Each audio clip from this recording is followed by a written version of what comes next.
তেনারা চলে গিয়েছেন, একদিন আমাদের সকলকে বুঝতে হবে তেনাদের আমাদের মাই মুরব্বী, তেনারা আমাদের মাই মুরব্বী, আত্মীয় স্বজন, পূর্বপুরুষ। আজ তেনারা চলে গেছে, একদিন আমাদেরও চলে যেতে হবে। কেন? কোরআন বলেছে আউযু বিল্লাহি মিনাশ শাইতানির রাজিম বিসমিল্লাহির রহমানির রহিম কুল্লু নাফসিন যায়িকাতুল মাউত। এই মাউতের স্বাদ, মরণের স্বাদ আমাদের একদিন চাখতে হবে। আল্লাহ তাআলা আমাদেরকে দুনিয়াতে পাঠিয়েছে, একদিন কিন্তু দুনিয়া ছেড়ে চলে যেতে হবে।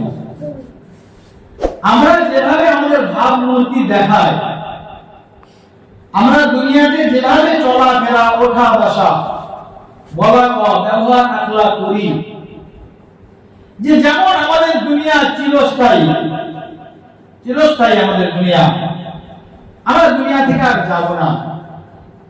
কিন্তু প্রত্যেকটা মানুষ জানে যে আমাদেরকে চলে যেতে হবে। জানা সত্ত্বেও আমরা এমন ভাবে ভাবমূর্তি দেখায় যে আমরা যেমন চিরস্থায়ী দুনিয়াতে আমরা যাব না। ব্রাদার ইসলাম, কোরআন বলছে মানে আল্লাহ বলছে, ইয়া আমার বান্দা, ইয়া আমার বান্দি, তোমাদেরকে একদিন ওই যে দুনিয়াতে পাঠিয়েছি ওখান দিয়ে আমার কাছে আসতেই হবে, নিশ্চিত অনিবার্য। আমি তোমাদের নাফস একদিন নিয়ে নেব। আমি তোমাদেরকে নাফস দিয়েছি, যে জান দিয়েছি, মানে সব যত মখলুক আছে প্রত্যেকের নাফস জান একদিন আল্লাহ কবজ করে নেবে।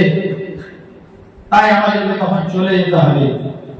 অবগত থাকা সত্ত্বেও আমরা গাফিলতি করে চলেছি।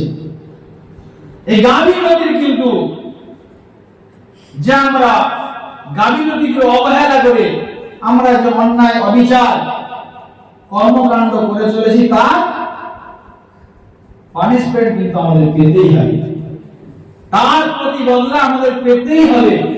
আল্লাহ বলে দিয়েছে, বান্দা তোমাদেরকে আসতে হবে আমার কাছে।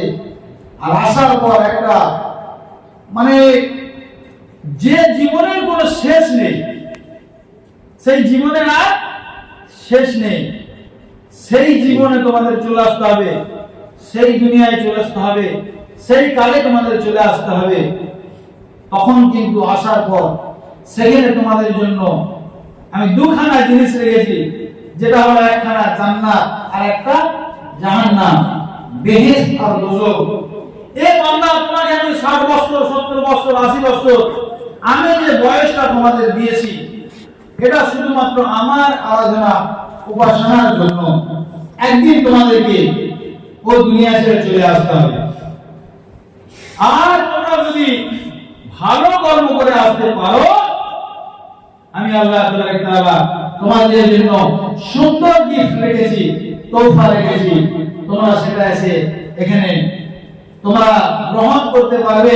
আর সেই গিফট নিয়ে তোমরা জনম জনম জনম জনম, যে জীবনের কোনো শেষ নাই, সেই জীবনে তোমরা আনন্দ উপভোগ করতে পারবে।